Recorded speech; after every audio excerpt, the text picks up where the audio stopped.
नमस्कार, मैं नुपुर जारोली जैन आप सभी दर्शकों का अपने मनपसंद अन्नदाता कार्यक्रम में स्वागत करती हूं। किसान हमारे अन्नदाता है और उनकी उन्नति में ही राज्य की प्रगति है। ऐसे ही भारतीय किसानों को खेती बाड़ी से जुड़ी बहुत सारी नई लाभकारी जानकारियां देने के लिए हर रोज सुबह हम आपके साथ में आते हैं। तो चलिए कार्यक्रम शुरू करने से पहले देखते हैं क्या है आज के अन्नदाता में। प्रदेश के बहुत से किसान भाई अधिक मेहनत और लागत लगाकर भी अच्छी आमदनी नहीं ले पाते, लेकिन वही प्रदेश के ऐसे भी किसान हैं जो कि अपने अनुभवों और कृषि की नई तकनीकियों को अपनाकर अच्छी आमदनी ले रहे हैं। ऐसे ही प्रगतिशील किसान हैं ग्राम देवलखेड़ी, जिला भोपाल के विनोद कुशवाहा, जिन्होंने धनिया की खेती करके अच्छी आमदनी कमाई है। तो चलिए मिलते हैं इनसे और जानते हैं इनके आय और व्यय के बारे में। किसान भाइयों, मैं अभी अपने धनिया की फसल की आय और व्यय के बारे में आपको बताने जा रहा हूँ। मुझे 1 एकड़ धनिया में कितनी आय हुआ है और उसमें कुल कितना खर्चा मुझे आया है। सबसे पहले मैंने जो पहले कटाव करा था उसमें मुझे कुल उत्पादन 52 कुंटल हुआ था। फिर इसके बाद मैंने दूसरा कटाव करा, उसमें मुझे 45 कुंटल का कुल उत्पादन हुआ और मेरे तीसरे कटाव पे लगभग 33 कुंटल के आसपास मुझे उत्पादन होगा। तो इस प्रकार मुझे 130 कुंटल 3 कटाव पर मेरी फसल का मुझे उत्पादन प्राप्त हुआ। मुझे 130 कुंटल का बाज़ार मूल्य लगभग 10 रुपये किलो के हिसाब से मुझे बाज़ार मूल्य मिला। तो 1000 रुपये कुंटल के हिसाब से मुझे बाज़ार भाव प्राप्त हुआ। तो मुझे 1,30,000 का कुल आय प्राप्त हुई बाज़ारों से। जो मैंने 3 दान फसल कटाई बुआई तैयारी करी थी तो उसमें मुझे 40,000 के आसपास मुझे खर्चा हुआ। तो मुझे 1,30,000 का कुल उत्पादन हुआ था, मुझे 40,000 रुपये का कुल खर्चा आया। तो मुझे 90,000 रुपये शुद्ध आय मुझे बचत हुई। तो किसान भाइयों, मैं आपसे आशा करता हूं कि आप भी धनिया की फसल लगाएं। ये बहुत ही कम खर्चे वाली फसल है। किसान भाइयों, अभी आपने आय व्यय के बारे में जानकारी हासिल की। अब आइए जानते हैं कि धनिया का इतना अच्छा उत्पादन लेने के लिए इन्होंने फसल का प्रबंधन कैसे किया। किसान भाइयों, मैंने अभी मेरे अपने खेतों में धनिया की फसल लगाई गई है, जिसका मैं अनुभव आपको सामने बताना जा रहा हूँ। धनिया की फसल बोने से पहले सब में पहले मैंने भूमि का चयन किया। मैं विशेष ध्यान रखता हूँ कि भूमि उबड़ खाबड़ ना हो और ना ही उसमें ज़्यादा पानी भरा हो, जिससे कि मेरी फसल ना ही खराब हो और मेरी फसल अच्छी बने। मैं धनिया भूमि में डालने से पहले मैं भूमि की तैयारी करता हूँ, जिससे मैं ट्रैक्टर की सहायता लेता हूँ। सबसे पहले मैं भूमि को कल्टीवेटर से गहरी जुताई करता हूँ। गहरी जुताई करने के बाद 1 एकड़ भूमि में 3 बोरी सिंगल सुपर फास्ट का उपयोग करता हूँ।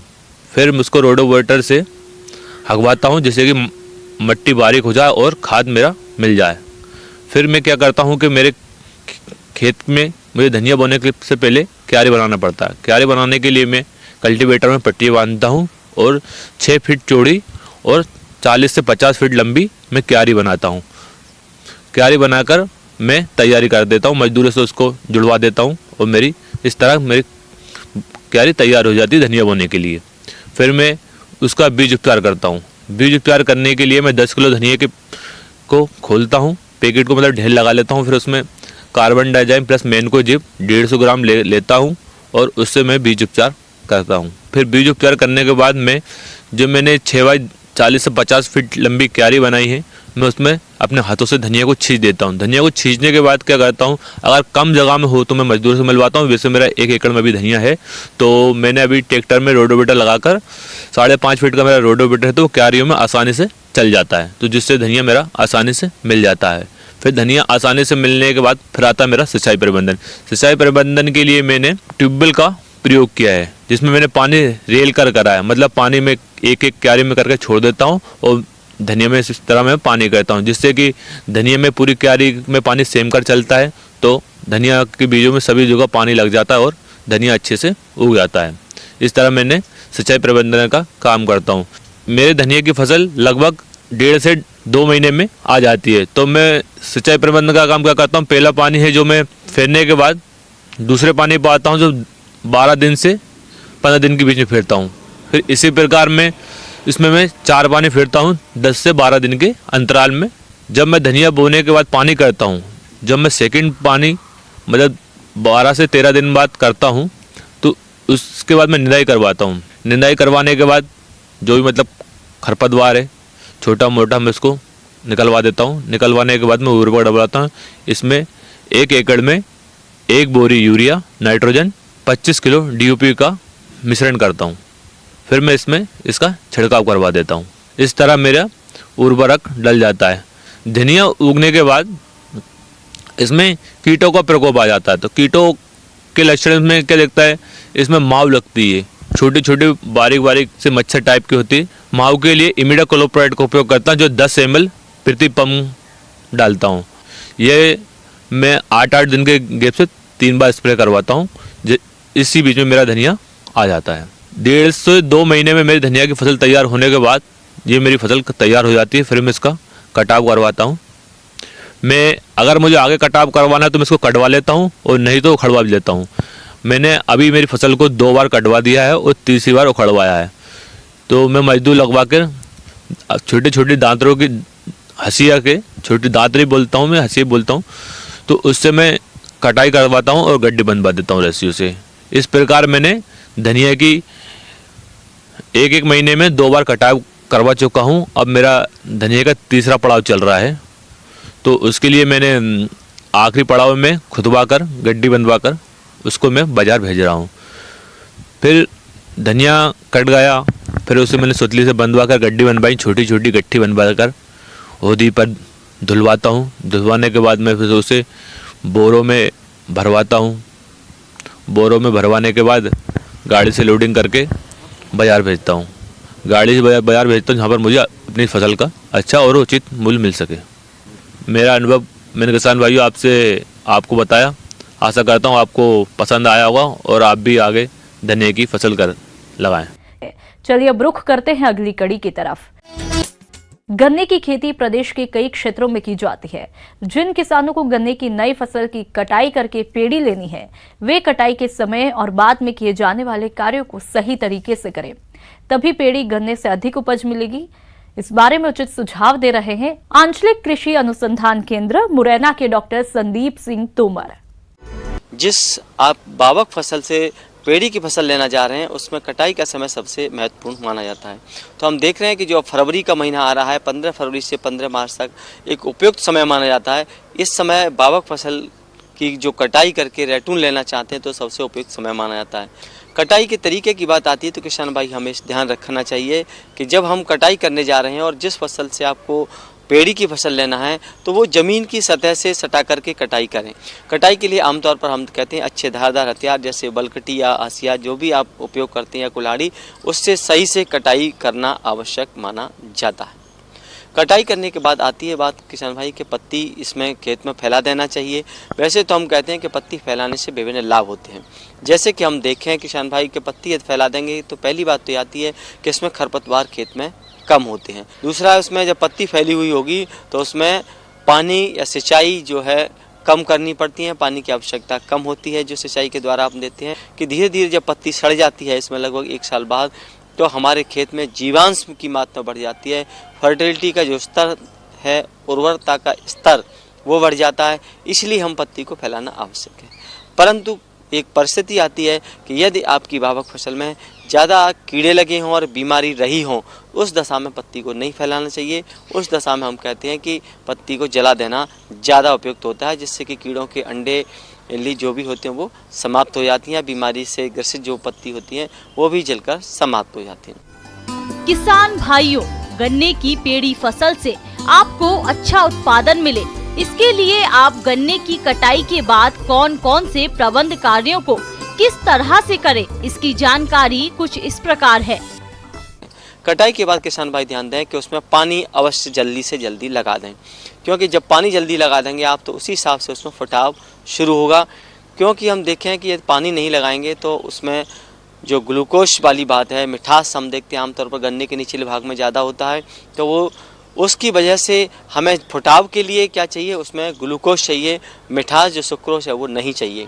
तो ग्लूकोज की मात्रा बढ़ाने के लिए हम इसमें सिंचाई कर देंगे तो जल्दी तेज़ी से फुटाव होगा, और सिंचाई नहीं करेंगे तो नमी की कमी से वो हमारे ठूंठ हैं वो काफ़ी सूख भी जाते हैं। तीसरी बात ये आती है किसान भाई कि जब आपने पहला पानी लगा दिया, जिन स्थानों पर हम देखते हैं किसी वजह से हमारे जमाव नहीं हो पाया या खाली जगह जहाँ पर भी लगता है आपको उनकी लाइन में कि लगभग 1 फीट तक कोई पौधा नहीं है, कोई मुड्डा नहीं है, खाली जगह है, तो वहाँ पर पहले से अंकुरित जो आपके नर्सरी तैयार कर लें, या ऊपर गन्ने का भाग जो रहता है सबसे टॉप वाला, वहाँ की 3-3, 4-4 आँख की टुकड़े काट करके और उस जगह बुवाई कर दें, जिससे कि जो खाली जगह है उसकी भराई हो जाती है, जिसे गैप फिलिंग पे कहते हैं। उससे हमारे उत्पादन पर भी बहुत अच्छा फर्क पड़ता है और हमारा उत्पादन बढ़ता है। अब बात आती है सिंचाई करने के बाद किसान भाई, इसमें जड़ों की छटाई बहुत ज़रूरी है, क्योंकि जड़ों की छटाई के द्वारा हम देखते हैं किसान भाई कि इसकी जो पुरानी जड़ हैं ज़मीन से पोषक तत्व लेने में असमर्थ सी हो जाती हैं और सही मात्रा में नहीं ले पाती हैं। तो इसलिए हम जब पानी लगा दें पहला, उसके 7-8 दिन बाद जब उसमें ओट आ जाती है, बतर आ जाती है, उसके किनारों से हल द्वारा जुताई कर दें। जब कूड़ के किनारे किनारे जुताई करेंगे तो पुरानी जो जड़ें हैं वो छट जाएंगी, जड़ों की जो प्रूनिंग कहते हैं वो हो जाएगी।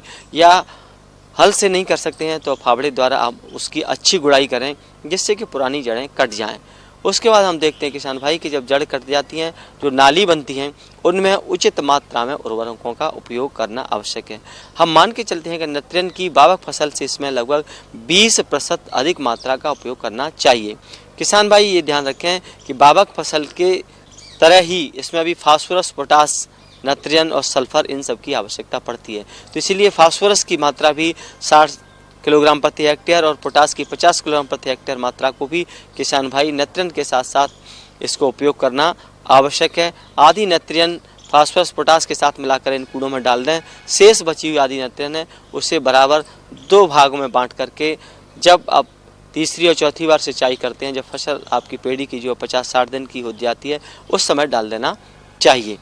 तो इस तरह से आप इसका खाद और उर्वरक का किसान भाई इसमें उपयोग करें। खरपतवार नियंत्रण की बात करें किसान भाई, तो आमतौर पर या तो आप पत्ती फैला दें, उससे भी लगभग 50-60% तक हमारे खरपतवार का नियंत्रण होता है।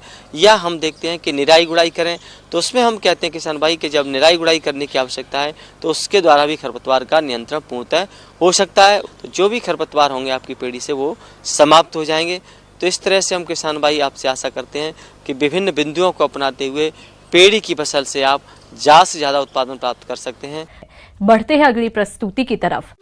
मौसम के अनुसार प्रबंधनों पर ही टिकी है आपकी खेती बाड़ी, इसलिए मौसम पूर्वानुमान और उस पर आधारित साप्ताहिक कृषि सलाह इस प्रकार है।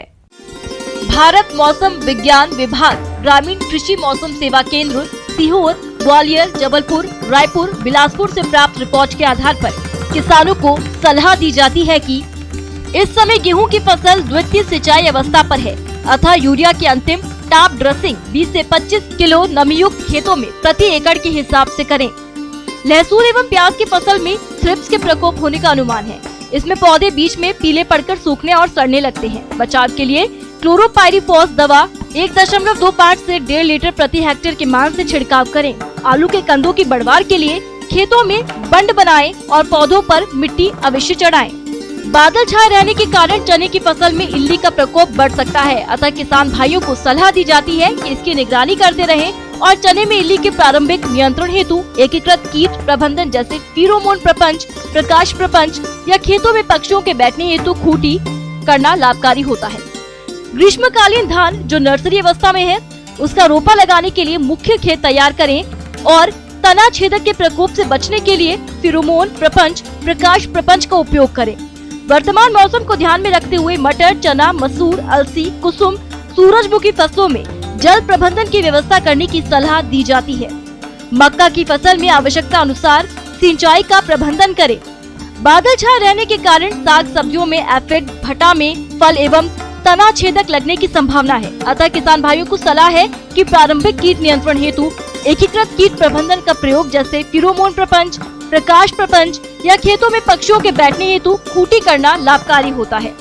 ग्रीष्मकालीन सब्जी लगाने हेतु खेतों को तैयार करने का कार्य करें और साथ ही साथ सब्जी के पौधों को थैलों में लगाने का कार्य करें। कद्दू वर्गीय सब्जियों के अगेती फसल के लिए थैलों में अग्रिम पौध तैयार करें। आम में बोर आना प्रारंभ हो रहा है तो 50% बोर आने पर आम में 15 दिन के अंतराल में सिंचाई करें। लगातार पानी देने से बोर पत्तियों में परिवर्तित हो जाता है। संतरे में कोल्ची बीमारी के नियंत्रण के लिए एमिडाक्लोप्रिड 5 मिलीलीटर को 15 लीटर पानी में घोल बनाकर वृक्ष पर छिड़काव करें। बादल युक्त मौसम रहने पर आम में बोर झड़ने लगता है। नियंत्रण के लिए मटर के आकार के होने पर NAA का 200 ppm के छिड़काव वृक्ष पर करें। इससे फूल झड़ने से बचा सकते हैं। आम के तने का चारों ओर मिलीबग से बचाव के लिए गुड़ाई करने के पूर्व क्लोरपाइरिफास 1.5% डस्ट प्रति 500 ग्राम प्रति पौधा के हिसाब से मिट्टी में मिलाकर गुड़ाई करें और तने के चारों ओर चिपचिपी पट्टी चिपकाएं। नवीन रोपित बागवानी के फलदार पौधों को पाले से बचाव के लिए पौधों को पुआल या घास फूस से ढककर रखें। अधिक उत्पादन के लिए पशुओं को हरा चारा 25 से 30 किलो प्रतिदिन खिलाएं। हरे चारे एवं सूखे चारे का अनुपात 30:1 रखें। चूजे रखने पहले मुर्गियों के खाली शेड को अच्छी तरह साफ करें, बीज को ठीक तरह खुरचकर बाहर निकालें और फिनाइल के घोल से फर्श को धोएं। दुग्ध उत्पादन बढ़ाने हेतु साफ दाना हरे एवं शुष्क चारे के मिश्रण के साथ मिलाकर खिलाएं और आहार में प्रोटीन, कार्बोहाइड्रेट, वसा, विटामिन, खनिज, लवण और एंटीबायोटिक का समावेश करें। अन्नदाता हेल्पलाइन निशुल्क फोन संपर्क सेवा के माध्यम से आपके द्वारा पूछे गए प्रश्नों में से 1 या 2 महत्वपूर्ण प्रश्नों को हम अपने कार्यक्रम में शामिल करते हैं। इसी के तहत आज का चयनित प्रश्न और उसका जवाब इस प्रकार है।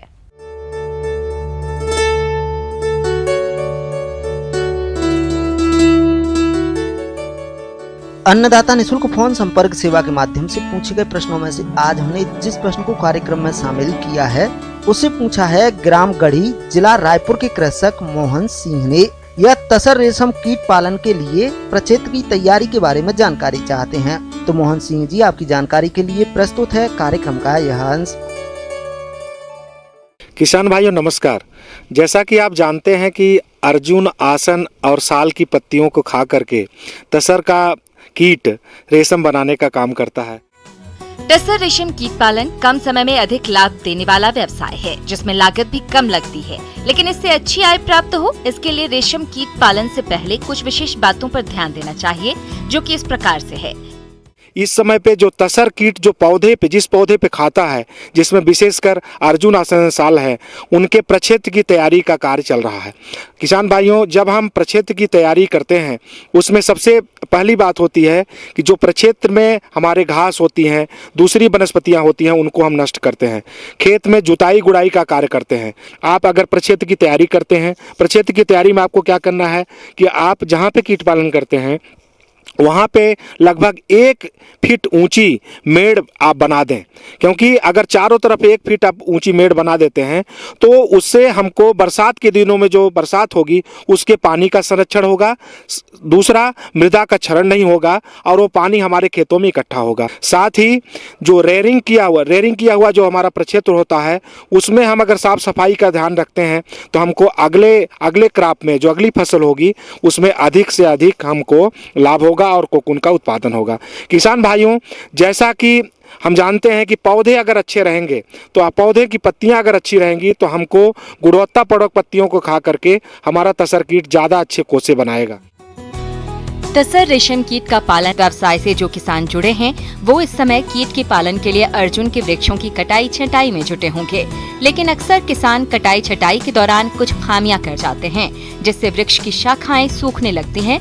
इसलिए कटाई छटाई के दौरान कौन कौन सी सावधानियां बरतें, आइए जानते हैं। अगर हम पौधों की टहनियाँ हैं, अगर अनावश्यक जो पौधों की टहनियाँ हैं उनका कटाई छटाई का काम जो कि प्रायः मार्च अप्रैल के महीने में तैयार होता है, उसके लिए भी हम अपनी तैयारी कर लें और ऊपर से उसकी कटाई छटाई का कार्य भी हम कर लें। जनवरी फरवरी के महीने में जो मुख्य गतिविधियाँ हैं उसमें हम पौधों के मेंटेनेंस का काम करते हैं, जिसमें कि पहले अगर जिस प्रक्षेत्र में हम रेयरिंग किए हैं उसमें ब्लीचिंग पाउडर और चूना मिक्स करके उसमें उसका छिड़काव कर दें तो क्या है कि अगर कोई रोग है उस क्षेत्र में तो वह खत्म हो जाएगा। दूसरी एक महत्वपूर्ण गतिविधि है जैसे हमारे प्रक्षेत्र के लिए जो पौधों में सबसे ज़्यादा जो प्रकोप झारखंड की सॉइल के अनुसार है, यहाँ पे प्रकोप होता है दीमक का। दीमक के प्रकोप से हमारे पौधे कमज़ोर हो जाते हैं। तो दीमक के प्रकोप से बचाने के लिए हम क्या करते हैं कि हम लगभग ज़मीन से लगभग 3 फीट की ऊंचाई तक हम उसमें मोबिल ऑयल, जले हुए मोबिल ऑयल का हम लेप लगा देते हैं। उससे बहुत तक हमको दीमक के प्रकोप से लाभ हो जाता है और प्रकोप कम हो जाता है। दूसरा है कि हम अगर पौधे के आसपास अगर हम खुदाई का काम कर देते हैं, उसकी जमीन को अगर हम उर्वरा बनाने के लिए अगर हम उस खुदाई का काम करते हैं तो क्या होगा कि हमारे पौधे का विकास जो है अधिक होगा और प्रक्षेत्र स्तर पे हमारे यहाँ जो खाद्य पौधे की जो पत्तियां हैं उससे वेस्ट प्रोडक्ट हैं उनको इकट्ठा करके उससे वर्मी कंपोस्ट बनाएं और 5 किलो प्रति पौधे की दर से हम उसका प्रक्षेत्र में हम हम उपयोग करें। इससे क्या होगा कि हमको ऑर्गेनिक तरीके से ही हमारे पौधे की ग्रोथ अच्छा होगा और प्रति पौधे की दर से जो पत्तियों का उत्पादन होगा अधिक होगा, तो हम ज़्यादा से ज़्यादा DFL की रेयरिंग कर सकते हैं। पूरी जानकारी बिल्कुल फ्री ऑफ कास्ट यहाँ प्रदान करने के लिए तत्पर होगा। आपका हमारे संस्थान में स्वागत है। आइए अब एक नजर डालते हैं राज्य के कुछ चुनी हुई मंडियों के प्रमुख फसलों के बाजार भाव पर।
अब आइए देखते हैं कल दिखाए जाने वाले कार्यक्रम की मुख्य झलकियां। फूलों की अधिक पैदावार के लिए गुलाब की फसल में जरूरी कार्य।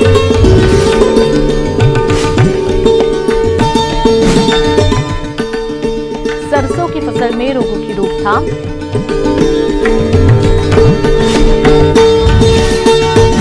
किसान भाइयों, अन्नदाता आपकी सेवा के लिए संकल्परत है। कृषि संबंधित समस्या और सुझावों के लिए आप हमें इस पते पर भी संपर्क कर सकते हैं। प्रोड्यूसर अन्नदाता news 18 Madhya Pradesh Chhattisgarh, Ramoji film city Hyderabad 501512। साथ ही आप हमें ईमेल भी कर सकते हैं। हमारा ईमेल है p18annadatamp@nw18.com। इसके अतिरिक्त आप हमें निःशुल्क हेल्पलाइन नंबर 1800419215 पर सोमवार से शनिवार सुबह 10 से शाम 4 बजे के बीच संपर्क कर सकते हैं। किसान भाइयों, अब समय हो रहा है आपसे विदा लेने का, तो हमारी अन्नदाता टीम को दीजिए इजाजत। कल फिर आपसे मुलाकात होगी कृषि संबंधित कुछ और महत्वपूर्ण जानकारियों के साथ। नमस्कार।